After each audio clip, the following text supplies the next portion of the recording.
یا صاحبی السجن اارباب متفرقون خیر ام اللہ الواحد القہار۔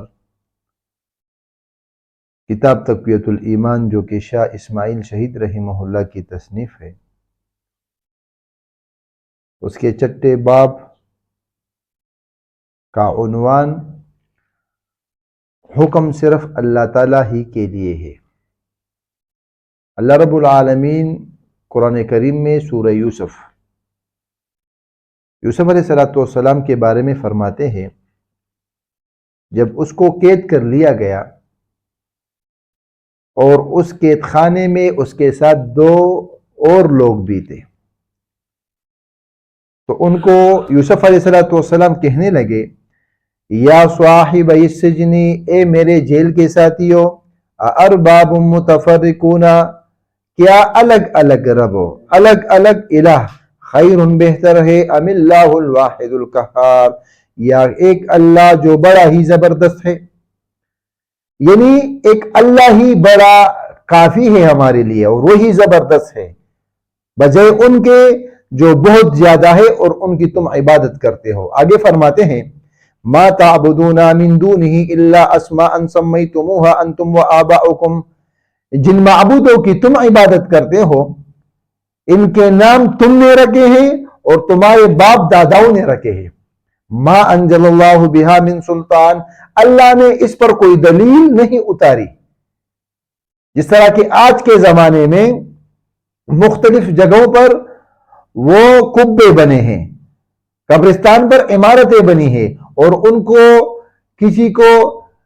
کیا نام دیا گیا، کسی کو کیا نام دیا گیا، مختلف ناموں سے پکارے جاتے ہیں۔ تو یہ نام تو تم نے یا تمہارے باپ داداؤں نے رکھے ہیں، اللہ نے نہ قرآن میں اس پر کوئی دلیل نازل کی، یا نہ محمد رسول اللہ صلی اللہ علیہ وآلہ وسلم نے احادیث میں۔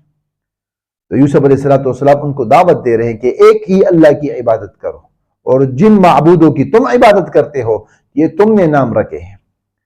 تو اللہ کے علاوہ۔ تو اس کی مثال یوں سمجھیے کہ ایک شخص ہے، اس کے بہت سے آقا ہیں، تو کیا ہی خوب ہوتا کہ اس شخص کا، اس غلام کا ایک ہی آقا ہوتا، کیونکہ بہت سارے آقاؤں کا ماننا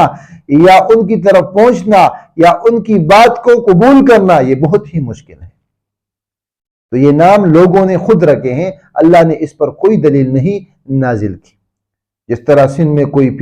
پیر مشہور ہے، لاہور میں پیر مشہور ہے، گولہ شریف میں ہے، اس طرح پاکستان کے مختلف شہروں میں اور علاقوں میں ہے۔ یہ نام لوگوں نے خود رکھے ہیں تاکہ ان کے ذریعے پیسے کما سکے۔ اللہ نے ان پر کوئی دلیل نازل نہیں کی، اور ان ناموں کو اس لیے اختیار کرنا، استعمال کرنا کہ یہ نام اللہ کے کاموں میں اختیار رکھتے ہیں۔ جس طرح کسی پیر کا نام لیا جائے تو اس کا بڑا ادب کیا جاتا ہے اور اس کو اللہ کے کاموں میں اختیار والا مانا جاتا ہے۔ تو یہ نام رکھنا اور اس کو اللہ کے کاموں میں اختیار والا جاننا یہ اللہ کے ساتھ شرک ہے۔ اسی طرح خود ساختہ رسمیں اور قوانین وہ بھی شرک ہے۔ اللہ رب العالمین نے قوانین مقرر کی ہے، اللہ نے ہمیں راہ بتائی ہے، اللہ نے ہمیں رسمیں بتائی ہے، انہی رسموں پر چلنا یہ اللہ کی تعظیم ہے۔ اگر کوئی شخص یہی معاملہ کسی مخلوق کے ساتھ کرے گا تو وہ مشرک ہوگا۔ انسانوں تک احکام الہی کا پہنچانا رسولوں ہی کے واسطوں سے ممکن ہوا۔ اگر کوئی امام یا مجتہد یا غوث و قطب یا مولوی ملا یا پیر و مشائخ یا باپ و دادا یا کسی بادشاہ یا وزیر یا پادری پنڈت کی بات کو یا ان کی رسموں کو احکام شرعیہ پر مقدم کرتا ہے اور قرآن و حدیث کے ہوتے ہوئے پیر و مشائخ اور اماموں کے اقوال کو پیش کرے، یا پیغمبر کے بارے میں یہ عقیدہ رکھے کہ شرعیت انہی کی احکام ہے اور اپنی مرضی سے جو چاہے چاہتا ہے کہہ دیتے ہیں اور ان کا ماننا امت پر فرض ہو جاتا ہے، ان باتوں سے شرک ثابت ہو جاتا ہے۔ یعنی شریعت یا تو اللہ کے کلام سے ثابت ہوگا یا محمد رسول اللہ صلی اللہ علیہ وسلم کی احادیث سے ثابت ہوگا،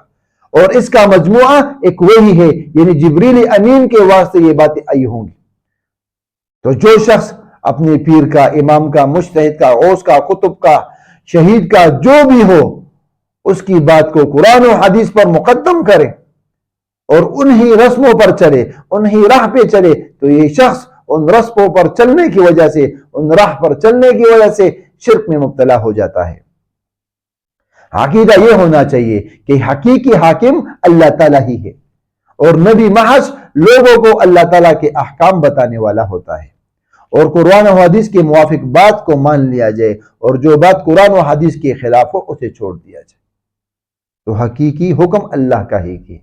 حقیقی حاکم صرف اللہ ہی ہے، فیصلہ اور رسم قانون اور راہ یہ اللہ کا ہی ہوگا۔ کچھ لوگ قبروں کی طرف جاتے ہیں، واپسی پر آتے ہوئے اس کی طرف پیٹ نہیں پھیرتے، اپنے چپلے وہاں پر اتار دیتے ہیں، تو یہ تعظیم یہ صرف اللہ ہی کے لیے ہے،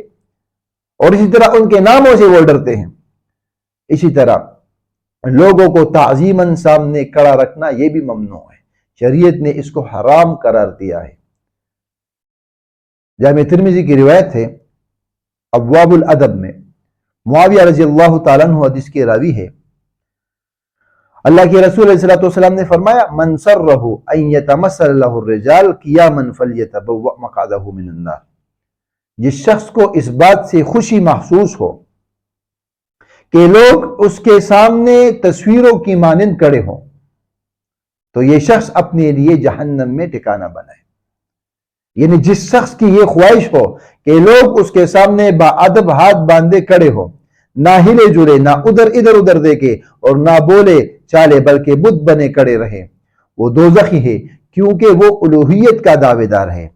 کہ جو تعظیم اللہ تعالیٰ کی ذات کے ساتھ خاص ہے وہی اپنے لیے چاہتا ہے۔ نماز میں نمازی ہاتھ باندھ کر چپ چاپ ادھر ادھر دیکھے بغیر کھڑے ہوتے ہیں، اور قیام اللہ تعالیٰ کی ذات کے ساتھ خاص ہے۔ معلوم ہوا کہ کسی کے سامنے ادب و تعظیم کی عرض سے کھڑا ہونا جائز اور شرک ناجائز ہے اور شرک ہے۔ اللہ کے رسول علیہ الصلوۃ والسلام نے تنبیہ کی ہے ہمیں کہ جو شخص اس بات سے خوش ہو کہ لوگ ان کے لیے بتوں کے مانند کھڑے ہو، تو وہ اپنے لیے جہنم میں جگہ بنائے۔ تو یہ صرف اللہ رب العالمین کے ساتھ ہی خاص ہے۔ اسی طرح بتوں کی پوجا وہ بھی شرک ہے۔ ثوبان رضی اللہ تعالیٰ عنہ کی حدیث ہے، اللہ کے رسول علیہ الصلوۃ والسلام فرماتے ہیں، جامع ترمذی کی روایت ہے،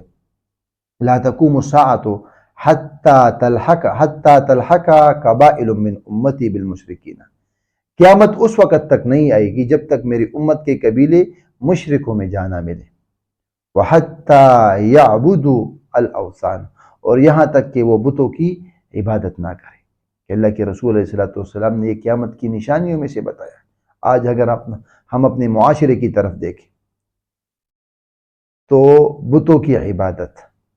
قبروں کی عبادت، تصویروں کی عبادت، پیروں کی عبادت، مشائخ اور مولویوں کی عبادت، یہ آج کے زمانے میں شروع ہو چکی ہے۔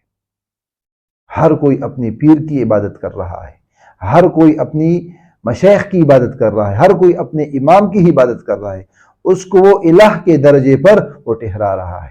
تو اللہ کے رسول علیہ الصلوۃ والسلام نے کہا تھا کہ قیامت کی علامات میں سے ایک علامت ہے۔ بت دو طرح کے ہوتے ہیں، ایک وہ جو مٹی سے بنا ہوا ہو، اور دوسرا